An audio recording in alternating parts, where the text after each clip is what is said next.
Selamat pagi semua.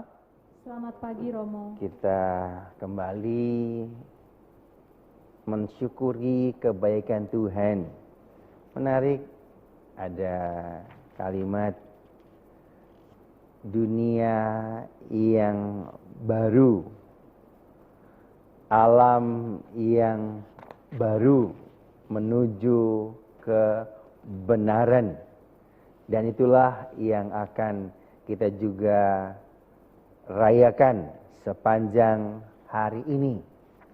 Suatu aturan, suatu keadaan yang baru agar hukum dapat tumbuh dengan baik, dengan baru.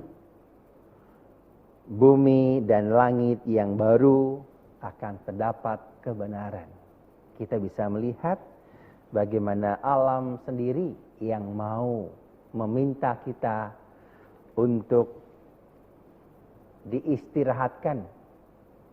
Kalau biasanya semua alam yang bagus, tempat-tempat rekreasi biasanya terus tidak pernah istirahat, dipakai para pelancong hari-hari kemarin dan cukup lama masa pandemi COVID-19 ini terpaksa para pelancong tidak bisa lagi berkreasi, berbondong-bondong. Biasanya alam yang bagus dicemari dengan ulah manusia. Entah dibuanglah banyak sampah, diambillah sesuatu yang indah, entah taman, entah bunga, entah macam-macam yang dipakai hanya untuk kepentingan manusia, keegoisannya. Maka ketika alam juga yang mencegah manusia untuk datang, untuk mengambil, untuk merusak keindahannya, maka sesuatu yang baru juga akan muncul. Kalau dalam bacaan pertama tadi kita mendengar, sebab itu saudara-saudariku yang terkasih, seraya menantikan semua bumi dan langit yang baru, haruslah kalian apa? Berusaha.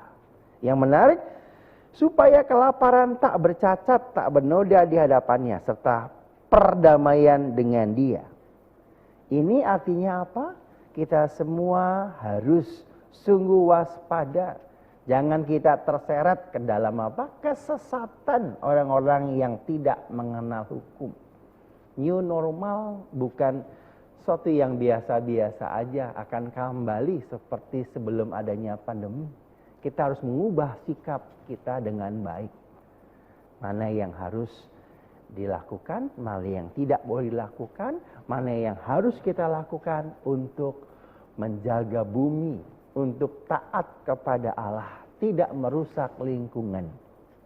Dan itulah yang harus kita tanamkan dalam diri kita. Hubungan relasi, keluarga yang gak pernah ketemu, harus akhirnya datang bahwa kita kembali akan menjadi sebuah keluarga yang baik. Suami dan istri saling mengasihi, mencintai seperti janjinya dahulu. Anak-anak taat kepada orang tuanya, orang tua sungguh mengasihi, tidak berlebihan, tidak memanjakan.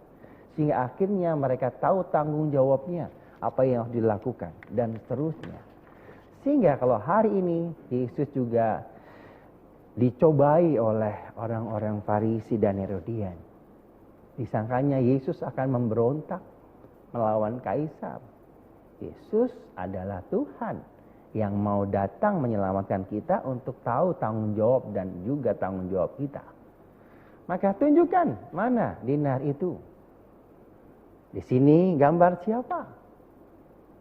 Ada kaisar, berikan kepada kaisar yang menjadi hak kaisar, dan kepada Allah menjadi hak Allah. Sehingga kita tidak meninggalkan tanggung jawab kita sebagai warga negara yang baik. Kalau kemarin kita merayakan hari lahirnya Pancasila, juga bersamaan dengan Bunda Gereja yang kita rayakan kemarin. Secara pribadi kami masing-masing berdoa, rekan ekaristi sendiri. Tapi kami sadar bahwa Bunda Gereja, Bunda Maria memulai sungguh-sungguh memberanikan diri untuk menjalankan kehendak Allah. Aku ini hamba Tuhan, terjadilah padaku menurut perkataanmu, kata Bunda Maria kepada Allah. Sehingga akhirnya kayak keselamatan dilaksanakan. Dan itu kita lakukan, kita laksanakan sepanjang masa Prapaskah, Paskah, dan hari ini kita memulai sesuatu yang baru. Mari kita bersama-sama mohon rahmat Tuhan agar iman kita, ketaatan kita kepada Allah, berikan kepada Allah yang menjadi haknya. Kita wajib bertanggung jawab untuk berdoa, bersyukur, berterima kasih kepadanya. Tapi kita juga wajib membayar pajak, melakukan sesuatu yang benar di bumi tempat kita berada. Sehingga kalau di sebuah pemerintahan, di suatu bangsa, Anda harus melakukan ini, melakukan itu, lakukan. Anda harus wajib melaporkan diri. Anda harus wajib mengikuti aturan. Lakukan. Jangan akhirnya melanggar. Bahkan karena kekuasaannya, karena dia punya sesuatu, karena papahnya, karena orang dekatnya punya kekuasaan, sehingga akhirnya hukum itu tidak mempan dalam dirinya. Sebagai warga negara yang baik, lakukan dengan baik. Sehingga akhirnya kita dapat melaksanakan kewajiban kita kepada Allah, juga kepada bangsa ini. Kemuliaan kepada Bapa dan Putra dan Roh Kudus, seperti pada permulaan, sekarang, selalu, dan sepanjang segala abad.